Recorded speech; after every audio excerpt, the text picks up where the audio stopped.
Marcus's jaw tightened at the news. Even in defeat, Nero's loyalists tried to claw their way back to power. It was a fight that Marcus had expected but didn't make it any easier to swallow. The Western District was one of the most heavily damaged areas of the city, and any disruption there would only delay the rebuilding efforts further. "Where's Lia?"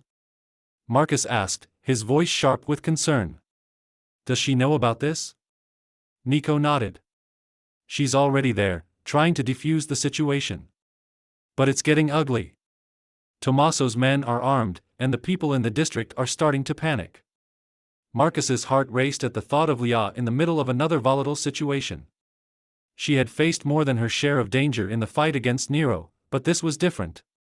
The resistance had won the war, but the following battles proved to be just as dangerous, if not more so. Without another word, Marcus grabbed his coat and headed toward the Western District, Nico following close behind. The streets were a maze of rubble and makeshift barricades, the scars of war still fresh on every corner. As they approached the district, the tension in the air was palpable, the distant shouts of a crowd echoing through the streets. When they reached the scene, a chilling silence fell over the crowd, confirming Marcus's worst fears. Lia stood in the center of a growing crowd, her arms raised as she tried to calm the people around her. A group of armed men stood across from her, their faces twisted with defiance. At the head of the group was Tommaso, one of Nero's most trusted enforcers. His face was hardened by years of loyalty to a regime that had crumbled beneath him, but his eyes burned with the fire of a man who refused to accept defeat. "Lia!" Marcus called out as he pushed through the crowd, his heart pounding. Lia glanced in his direction, her expression a mixture of relief and frustration. "Marcus," she said, her voice strained. "You shouldn't be here." "I heard what was happening," Marcus replied, standing beside her. "I'm not going to let you handle this alone." Lia shot him a look that told him exactly how she felt about that statement, but there was no time to argue. Tommaso's men were growing more agitated by the second, and the tension in the crowd was reaching a boiling point. "This isn't your fight, Vitali," Tommaso sneered, his eyes narrowing as he stepped forward. "You were Nero's puppet. You don't belong here." "I'm not Nero's puppet anymore," Marcus said evenly, his gaze locked on Tommaso. "And this is my fight, whether you like it or not." Tommaso let out a bitter laugh, shaking his head. "You think you can just walk away from all of this? You think the people of Rome will ever forget what you did?" "I'm not asking them to forget," Marcus replied, calm but firm. "I'm asking them to believe that we can build something better. Something different." Tommaso's lip curled in disgust. "You're a fool, Vitali. This city doesn't need your kind of change. It needs order. It needs strength." Marcus could feel the anger rising in his chest but forced himself to stay calm. Tommaso represented everything wrong with Nero's regime, men who believed that power was the only thing that mattered and that control could only be maintained through fear. "We've seen what your kind of strength looks like," Marcus said, his voice steady. "It's built on fear and violence, and it crumbles the moment people stop being afraid.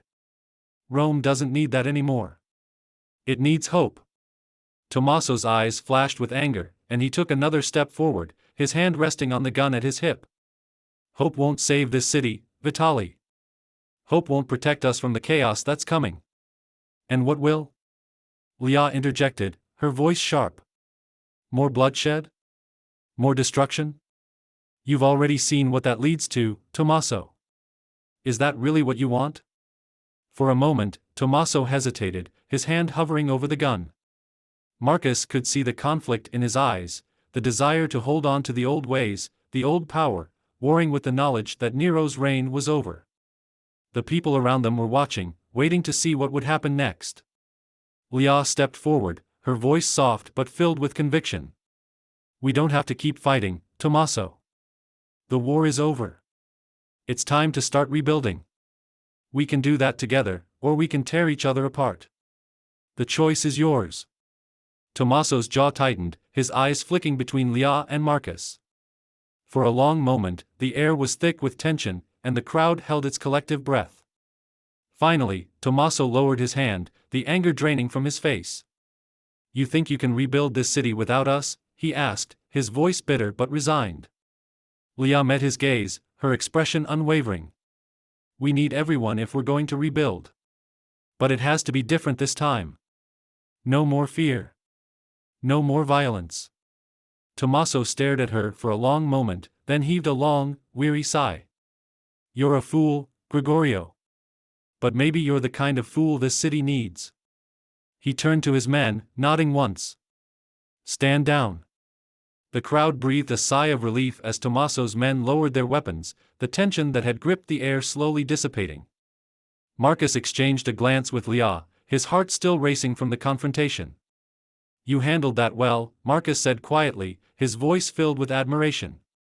Leah didn't respond immediately, her gaze still focused on Tommaso as he and his men retreated into the shadows. Finally, she turned to Marcus, her expression tired but resolute. This isn't over, she said, her voice laced with exhaustion. There will be more like him. More people who don't want to let go of the past. I know, Marcus replied, his tone somber. But we'll deal with them. One at a time. Leah let out a long breath, her shoulders sagging slightly.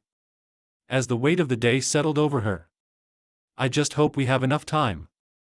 Later that evening, Marcus and Leah returned to the safe house, their bodies aching with fatigue.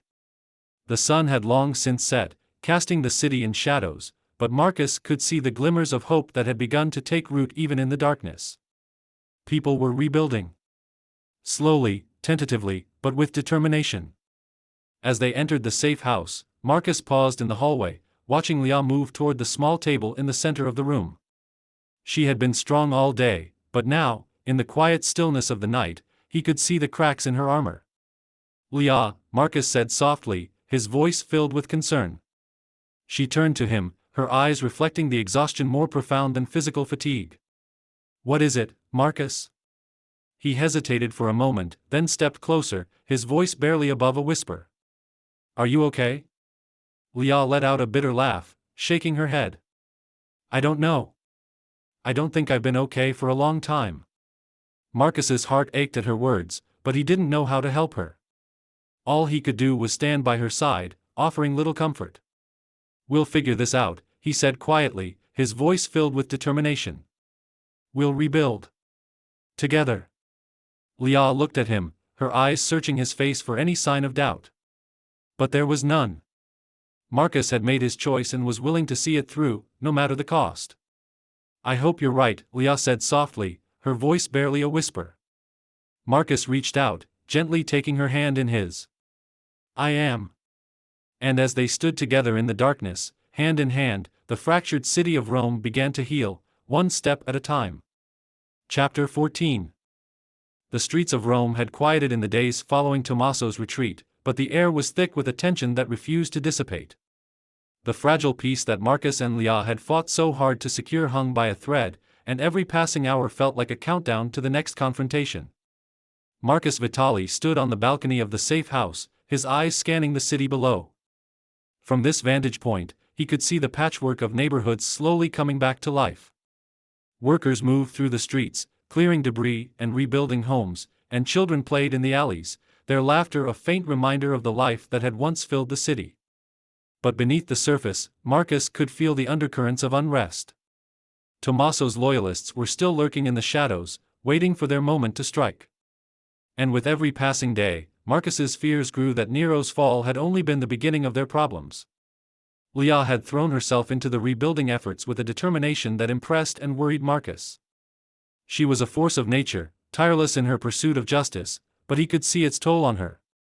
The weight of Peter's death still hung over her like a cloud, and though she tried to hide it, Marcus knew that she was struggling. They hadn't spoken much since the incident in the Western District. Leah had been distant, focusing entirely on rebuilding the city, and Marcus had given her space, unsure how to bridge the growing gap between them. He wanted to help and ease her burden, but he wasn't sure if she would let him. A knock at the door broke Marcus from his thoughts, and he turned to see Nico standing in the doorway, his expression grim. We've got a problem, Nico said, his voice low. Marcus's heart sank. What now? Nico stepped onto the balcony, lowering his voice as he spoke. There's been word of a meeting. One of Nero's former lieutenants, Vico, is gathering loyalists in the southern district. They're planning something. Marcus felt a surge of anger rises in his chest. He had known that Nero's loyalists wouldn't give up easily, but he hadn't expected them to organize so quickly. The city was still fragile, barely holding together, and any disruption now could send everything spiraling into chaos. "What do we know about Vico?" Marcus asked, his voice tense. Nico sighed, running a hand through his hair. He was one of Nero's top enforcers, ruthless and smart. After Nero's fall, he disappeared, but he's been working behind the scenes, rallying the old guard. They call it a reclamation, a return to order. Marcus clenched his fists, his jaw tightening. Order? Is that what they're calling it? They think the city's weak, Nico continued, his voice laced with frustration. They think now's the time to strike while people are still rebuilding, still vulnerable. Marcus let out a long breath, his mind racing. He had always known that rebuilding Rome wouldn't be easy, but the constant threat of Nero's loyalists was becoming unbearable. Every time